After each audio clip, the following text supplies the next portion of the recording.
দর্শক, আওয়ামী লীগকে নিয়ে নানা রকমের আলোচনা চলছে। নতুন আলোচনা যেটা শুরু হয়েছে সেটা হচ্ছে যে আওয়ামী লীগ মে জুন মাসে কয়েক লক্ষ মানুষের জমায়েত করতে চলেছে, তেমনভাবেই নাকি আওয়ামী লীগ তাদের প্রস্তুতি নিচ্ছে এবং বিদেশে অবস্থানরত অনেকেই ফিরে আসার পরিকল্পনা করছেন। তেমন কিছু অডিও, তেমন কিছু আলাপ আলোচনা সাম্প্রতিক সময়ে বেশ আলোচনার জন্ম দিয়েছে। এদিকে আরাকান আর্মি নিয়ে সরকার বড় বিপদে পড়েছে। আরাকান আর্মির সঙ্গে যুক্তরাষ্ট্রের রাজনীতি শুরু হয়েছে বাংলাদেশকে নিয়ে, সেটা যেমন বড় বিপদ তৈরি করেছে, তেমনি ভারতের সঙ্গে আরাকান আর্মির সম্পর্ক ভালো, সেটিও একটা বড় বিপদ তৈরি করবে। সব মিলিয়ে আলোচনা করবে এই ভিডিওতে। থাকবেন পলিটিক্স টিভির নিয়মিত আয়োজনে।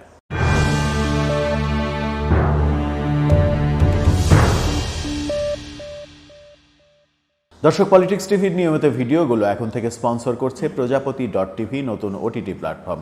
আপনারা চাইলে ইউটিউবে, ফেসবুকে, ইনস্টাগ্রামে, টিকটকে দেখে নিতে পারেন। আর ডেসক্রিপশন বক্সে লিঙ্ক দেওয়া থাকবে, সেখান থেকেও আপনারা দেখে নিতে পারেন প্রজাপতির কার্যক্রম। চলে যাচ্ছি মূল ভিডিওতে। বলছিলাম, আওয়ামী লীগ কি ফিরে আসার পরিকল্পনা করছে? সেরকম আলোচনা চতুর্দিকে শোনা যাচ্ছে মে জুন মাসে আওয়ামী লীগ 10-15 লাখ মানুষের একটা শোডাউন করার চিন্তা করছে। এই চিন্তা যখন করছে তারা, তখন আমরা দেখলাম যে বিএনপি পহেলা মে দিবসে ঢাকায় মহাসমাবেশের আয়োজন করেছে। অন্যদিকে হেফাজত ইসলাম মের 3 তারিখে মতিঝিলে মহাসমাবেশের আয়োজন করেছে।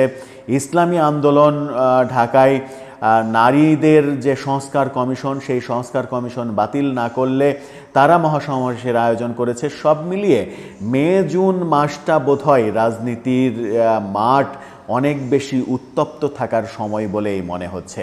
আওয়ামী লীগকে নিয়ে নানা রকমের আলোচনা চলছে। গাজীপুরের সাবেক মেয়র জাহাঙ্গীর আলম, তার কিছু অডিও বার্তা আলোচনা হচ্ছে চতুর্দিকে।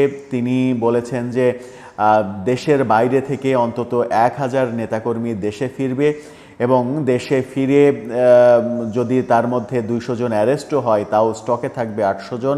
সেই 800 জনই মূল ভূমিকা পালন করবে আগামীতে শোডাউন আন্দোলন এগুলোকে তীব্র করার জন্য। তারা নাকি প্রস্তুতি নিচ্ছে আগামী মে জুনে অন্তত 15 লক্ষ আওয়ামী লীগ নেতাকর্মীর বিভিন্ন রকমের বড় শোডাউন দেয়ার। এরই মাঝে গতকালকে আমরা অটোরিকশা চালকদের একটি আন্দোলন দেখলাম গুলশান বনানী এলাকায়।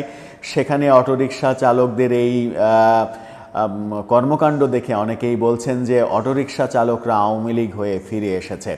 যেখানে যা কিছু হচ্ছে সেখানে সেটাকেই আওয়ামীকরণ করে এক ধরনের সংজ্ঞায়িত করার ব্যাপার তো আমাদের সমাজে অলরেডি প্রতিষ্ঠিত হয়েই গেছে। এখন আওয়ামী লীগ কীভাবে ফিরবে, আওয়ামী লীগ যে ফেরার চেষ্টা করছে সেই ফেরার চেষ্টা সফল হবে কিনা, জাহাঙ্গীর আলমের সেই বার্তা সফল হবে কিনা সেটা সময়ই বলে দেবে। তবে তলে তলে আওয়ামী লীগ যে সত্যিই ফেরার চেষ্টা করছে, ফেরার প্রস্তুতি নিচ্ছে, সেটা বিভিন্ন দিকের আলাপ আলোচনা একটা ইঙ্গিত দেয়। সব মিলিয়ে ধরেই নেওয়া যায় যে মে জুন মাস রাজনৈতিক মাঠটা, বাংলাদেশের রাজনৈতিক মাঠটা অনেক বেশি উত্তপ্ত থাকবে। আওয়ামী লীগের এই ফেরার কথা যখন আলোচিত হচ্ছে, তখন আজকে এই ভিডিও যখন করছি কিছুক্ষণ আগেই খবর এসেছে আওয়ামী লীগের 3 জন বিভিন্ন পদের নেতাকে ঢাকা, কেরানীগঞ্জ এই অঞ্চলের নেতাকে, ঢাকার 2 জন, কেরানীগঞ্জের 1 জন অ্যারেস্ট করেছে পুলিশ। আওয়ামী লীগের কর্মীদের অ্যারেস্ট করতে আদা জল খেয়ে নেমেছে। আমরা দেখেছি যে অপারেশন ডেভিল হান্ট শুরু হওয়ার পর থেকে এখন পর্যন্ত আওয়ামী লীগের প্রায় 17,000 নেতাকর্মীকে গ্রেপ্তার করেছে পুলিশ। এটা একটা বিপুল সংখ্যক নেতাকর্মী। আওয়ামী লীগ ফেরার যখন ইঙ্গিত দিচ্ছে, ফেরার সুর তুলছে, তখন ঝটিকা মিছিল করছে, শোডাউন বাড়ছে, মিছিলে লোক সংখ্যা বাড়ছে।